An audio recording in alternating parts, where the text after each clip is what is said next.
เม็ดปลายบ่ได้ยังสิบ่ได้เขาขุดบุเพียงบอลนี่บัดน้อยใช่ไผขุดจ้างเข้าแน่ขุดเองกับบ่ไหวสินนี่เข้ามาขุดตันน้องเพิ่นนี่เป็นลูกครึ่งไทยลาวเด้อพ่อเป็นคนไทยแม่เป็นคนลาวและเป็นตัวเกิดอยู่คนแก่นบ่โดยเฮียนจนได้เฮียนได้เป็นฮอดใช่ก็ป.3 บอกป.3 ป.4 นี่แหละประมาณนี้ลองสวัสดีค่ะคุณดูสวัสดีค่ะมือตัวลูกในน้ำแบบภาษาไทยในน้ำตัวสวัสดีค่ะหนูชื่อออมสินเด็กหญิงอัจจิมาลาโอ้ได้เลยเนาะของแม่เราอ่ะให้มานี่เราทนบ่ไหวกับพ่อเป็นอย่างพ่อตัวแม่บ่อยากให้บอกป้าแล้วเขาสงสารแม่เราตีแม่คุมือไปเหตุงานมาใช้กะตีมาอยู่พี่มือนั่นคอยลงปิดประตูซื้อแล้วก็ว่าคอยว่าแล้วเราก็ลงไปตีเขาโดยบ่มีอย่างเลยคอยลงไปปิดประตูซื้อแล้วมาตีเขาลูกก็ตีบ่ตีคุมือว่าแล้วแต่ว่าโดยแล้วบื้ออื่นเขาสร้างมาให้บื้ออื่นเป็นจะมาส่งบ่ไปใช้เด้อบื้ออื่นเด้อเนี่ยบ่มีชื่อปลาเผามาผ่าใจเอาไปกินปลาเผาชุดนึง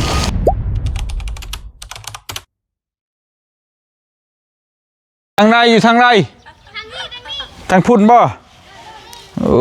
โอเคใช่ไหมเอาสวัสดีล่ะใช่ไหมตู่ออกหน้าออกไป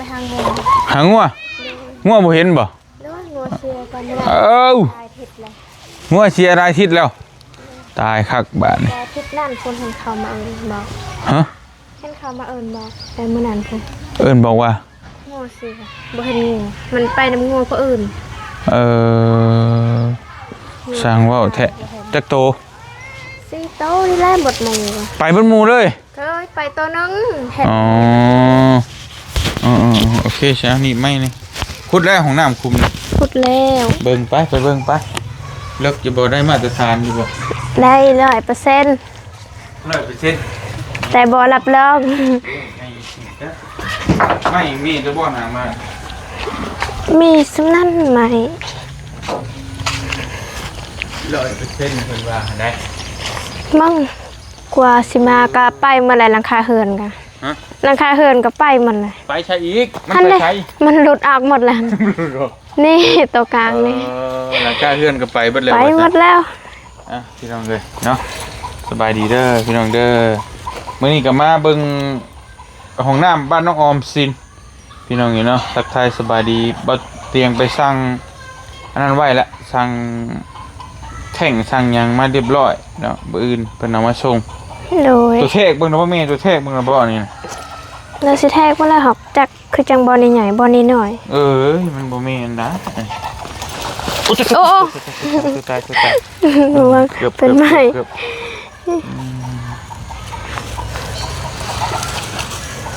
เม็ดปลายบ่ได้ยังสิบ่ได้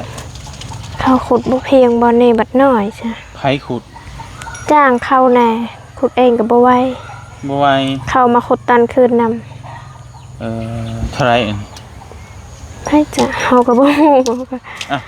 มีจะบ่เป็นคนจะโดยต้องเอาออกอีกมันบ่ได้2ท่อผมบ่ได้แบ่งครึ่งนี่มันก็ยังบ่ได้ไม่ผ่านต้องเอามาพี่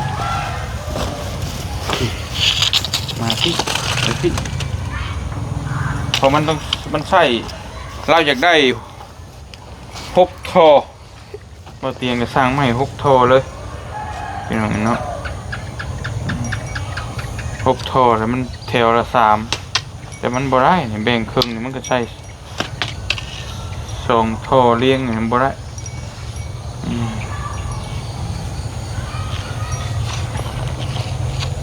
พูดแล้วแต่หึงนะบ่เลยได้ลายมือแล้วความลึกก็ยังชุบต้องสีได้แล้วต้องเอาลงอีกความ3ท่อ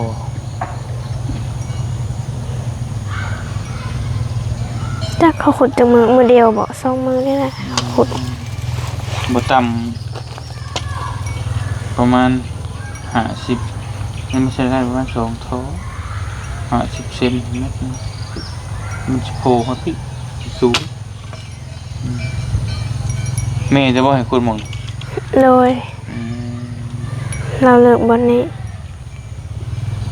เจ้าก็เบิ่งน้ำอยู่จ้ะแล้วเบิ่งน้ำอยู่บ่คนขุด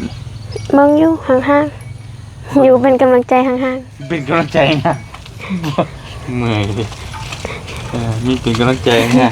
ๆอยู่เป็นกำลังใจห่างๆเอา ตัวเบิ่งน้ำเพิ่นอยู่บ่ หน่อยนึง หน่อยนึง โดย ที่เหลือตัวไปใช้บ่นี่ ไปใช่บ่ได้ไปใช่ เฮาแม่ตัวไปเฮ็ดโบกเฮือนให้ไผ เพื่อนเขาอุ้ยเงินปลาเงินห่านข้างเทิงนี่เด้ แล้วบ่ได้ แล้ว เท่าไรเพิ่นจะ จักเท่าไหร่ ตัวไปเฮ็ดน้ำเพิ่นอยู่บ่ บ่ได้เฮ็ดเขาว่าเฮ็ดนำเจ้าของเขานำก็เลยบ่ได้ไปซอย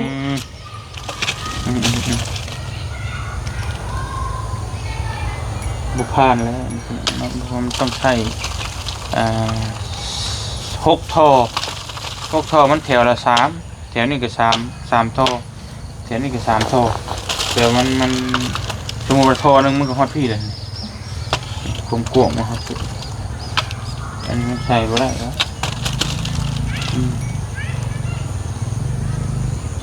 ความลึกก็ประมาณเม็ดเช้านี่ต้องขุด2 เม็ดอย่างต่ำ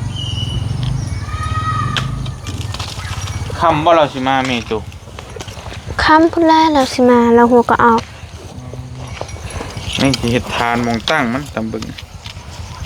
เห็ดตั้งอยู่นี่แล้วขวดเกี่ยง เรา เห็น เป็น จะมือแล้วงัว ลายมือแล้วมัน ตัว ไป ไป นำ หา ห อยู่ มู บ่ หาอยู่เฮาแถวๆนาเฮา แต่บ่เห็น บ่เห็น ตัวใหญ่บ่ตัวน้อย ตัวใหญ่ได้ลูกแล้ว เออ พาลูกไปนำ ไปสิแบบจะเลี้ยงงัวเลี้ยงควายก็มันง่าย ปล่อยแล้วมันไปในหมูมันติดหมูตัวอื่น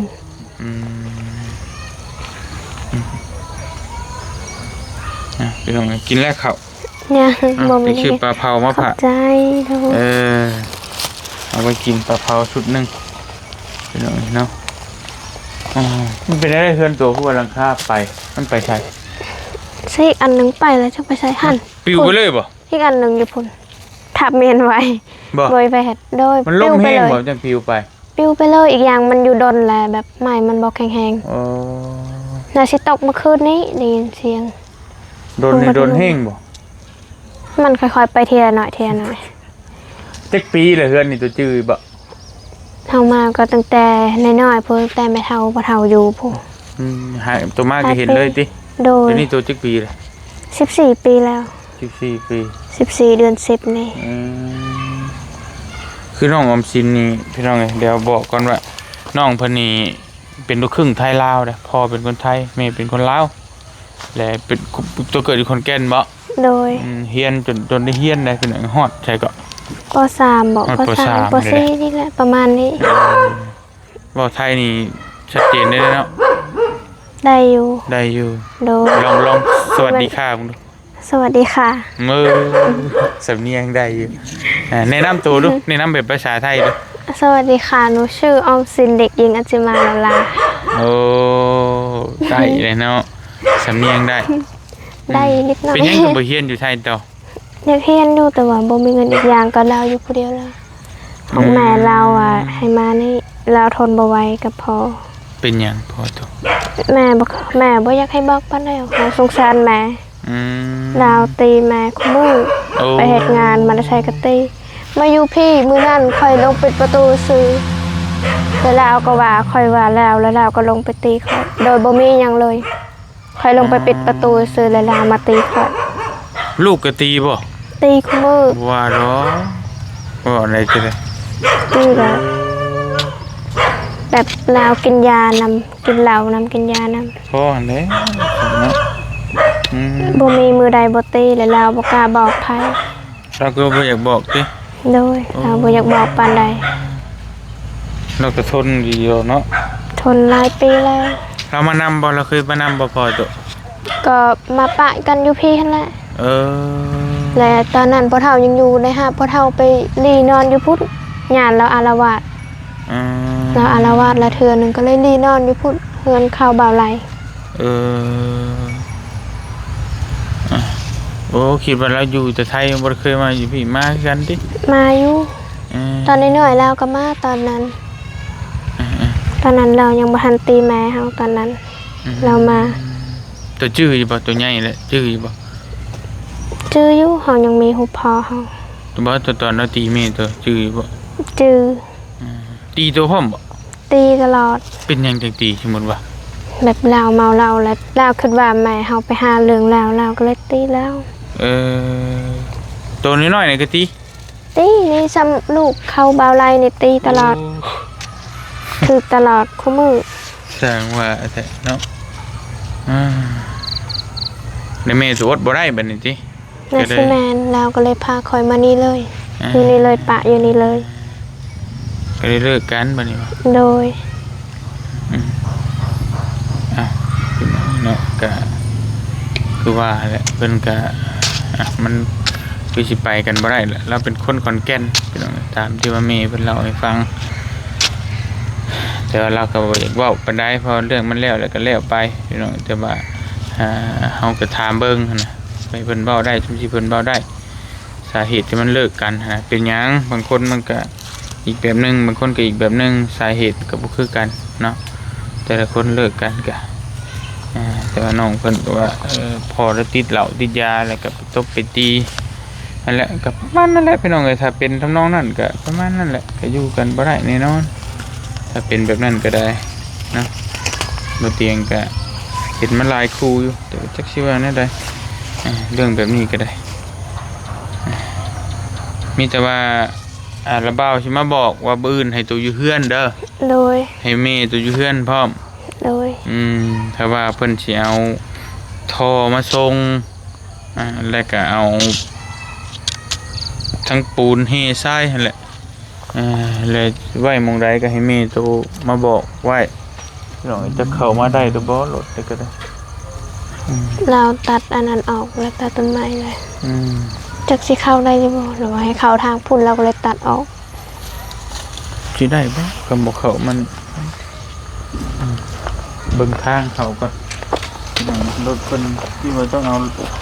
รถเข็นมาเพิ่นก็มีรถเข็นน่ะ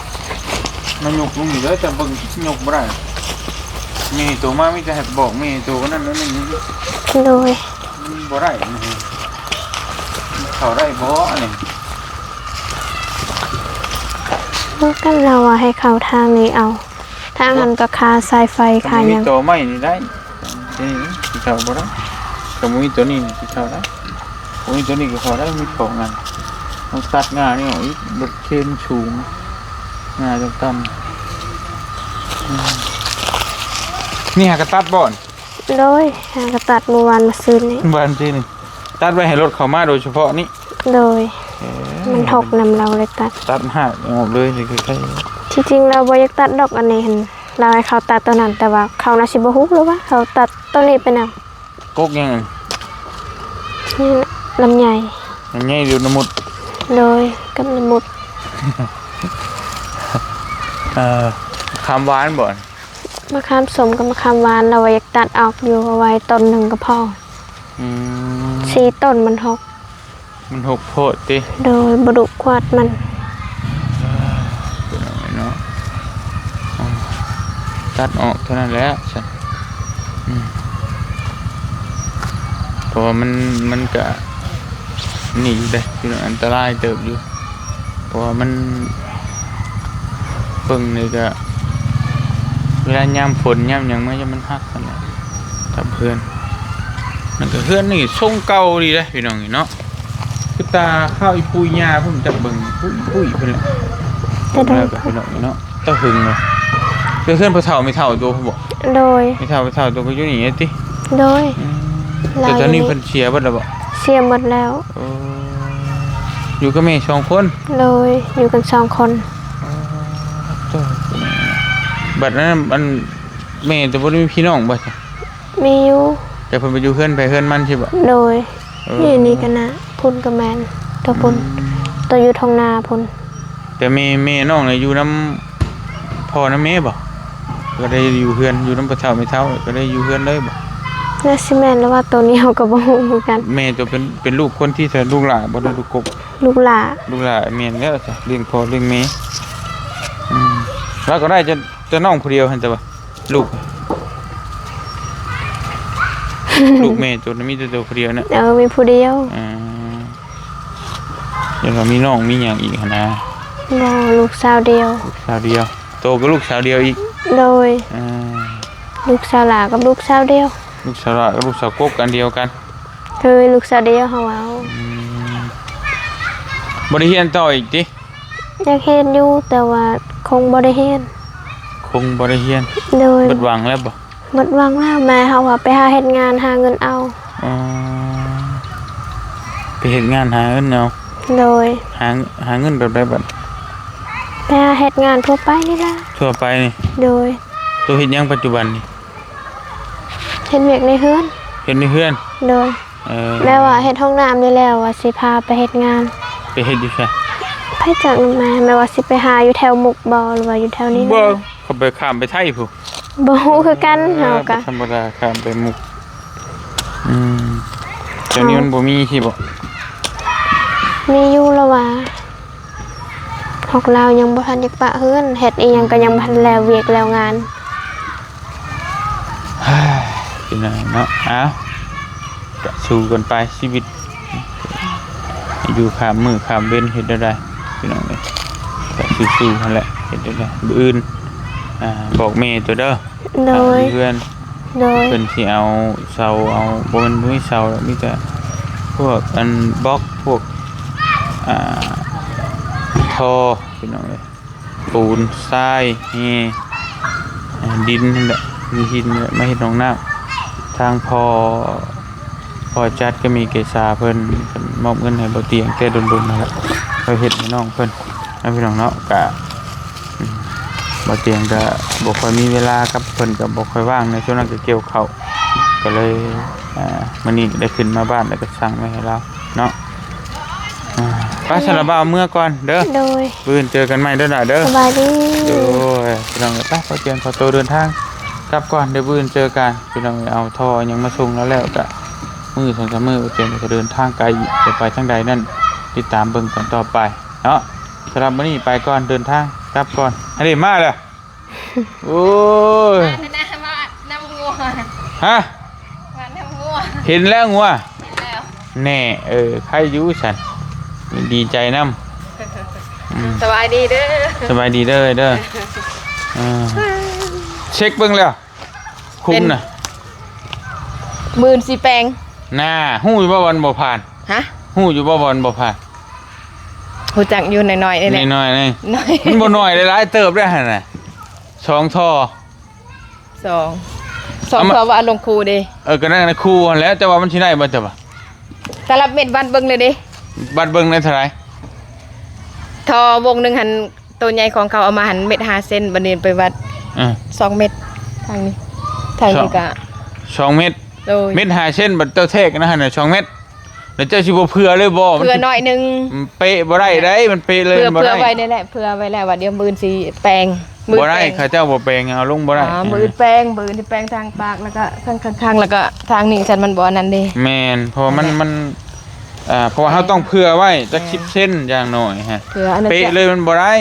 จ้างให้เขาขุดให้ได้ก็ขุดกลางคืนก็เลยว่าไปส่องเบิ่งเผื่อเฮาซิกเผื่อเฮาหยังอีกนั่นแหละมื้อจังสิแปลงหากันแล้วเวียกทางนั้นเด้หากันแล้วแต่ว่าโดยแล้วเรียบร้อยแล้วมื้ออื่นเฮาสร้างมาให้มื้ออื่นเพิ่นจะมาส่งบ่ไปใช้เด้อมื้ออื่นเด้อเพราะว่าสร้างเอามาแล้วก็นั่นก็พี่น้องเนาะถ้ารถน้ำสิเข้าได้บ่มันค่าโตใหม่ทำบ่แปลงซั่นเข้าไปนั่นบ่สายไฟเก็บก่อนแล้วสายไฟเก็บออกก่อนเดี๋ยวมื้อสิแปลงเลยท่าพร้อมเข้าบ่ได้เจ้าสิคนไกลเนาะสิคนบล็อกคนหยังไปพุ่นสิยากอีกมีแต่เข้าไปลงใกล้ๆให้มันจะเก็บใช้เลยบัดก็มันก็ง่ายเอายังมานังแน่มื้ออื่นเนาะเงินที่เขาซอยก็ยังเหลือได้สิฝากไปนำบ่ซื้อมาเลยให้ดอกกระเทินเลยอีหยังอันเขาซอยเงินมื้อนั้น4ล้านเด้ก็บุญบ่ซะบ่เป็นหยังป้าไว้หั่นก่อนเก็บไว้ก่อน4ล้านก็ยัง3ล้านป้ายก็สิอันไม่แล้วก็กลับอันนั้นก็650,000 เจ้าก็เก็บไว้ก่อนน้ำเฮาบ่คันมันเบิดได้เฮาสิบอกเจ้าน้ำเฮาก็ยังเฮาหากระสร้างมาแต่มันบ่พอแล้วเฮาจังสิบอกเก็บ ปูนี่ว่าสิเอาเพิ่มอีกจะคิดแล้วอุ้ย3 ศอกบ่พอดอกสิดอกเปลือกกอเท ได้เฮาก็ยังคิดได้ว่า3ศอก บ่อยากหัวเด้ เด็กหัวชายเด็กหัวเจ้าของเฮาสร้างมา10ศอก นอนคิดแล้วเอ้า3 ศอกก็แน่เทแน่วะ โอ้โธ่บ่ได้แต่เทพื้นมันก็เบิดแล้ว3ศอกมาหั่นเฮาสร้างมา10ศอกบล็อกก็สร้างมา400เผื่อไว้เดี๋ยวมันบ่พอแล้วมันสิยากสร้างมาไว้เบิดละเล็กลาแล้วก็เฮใต้เอาอย่างละครึ่งพอก็จังว่าอีกโอ้ยนั่นแหละมือก็สิลงมือตัวนี้ก่อนแล้วก็ เอา แปรงก่อน ไว้ก่อน เพื่อคลองมาก็แล้วหั่นน่ะแปรงก่อนแปรงแต่ แป เช้า รงไว้ หาก็ได้พักเมื่อวานแล้วก็ไปนำในสาวในสาวไปนอนห้องหมอกับเสียเวลาไปนอนเพิ่นในคืนนึง ก็ได้ชมาบริพักเลยเนาะพี่น้องเลยไปนั่นแล้วสาวกลับก่อนบืนเจอกันใหม่เด้อโดยสบายดีเด้อเจ้าซื้อปลาเผาฝากชุดนึงมาเอาไม้มาให้แล้วเปล่าไปพี่น้องเดินทางก่อนค่ำมืดเลยมืดไว้ดีแล้วเนาะโตไม่จะสั่งไม่ใช่ให้ร้านได้ตัดขาโอเคแล้วไปพี่น้องพอเตียงขอตัวเดินทางก่อนบืนเจอกันไหมสั่งพวกอุปกรณ์เฮ็ดของน้ำมาให้ทางเอื้อยเพิ่นเนาะเป็นเงินของพ่อจัดกะเมเกซาเนาะขอบมุกขอบใจพ่อกะเมเพิ่นเด้อให้ร่ำให้รวยให้เจริญรุ่งเรืองในหน้าที่การงานเนาะพ่อแม่เฮ็ดสิ่งใดก็ขอให้ราบรื่นประสบผลสำเร็จในหน้าที่การงานเบิดสิ่งทุกอย่างเด้อเนาะสาธุมีน้ำจิตน้ำใจซอยทั้งครอบครัวแม่กับน้องเพิ่นเนาะไปเดินทางก่อนพี่น้องเอ้ย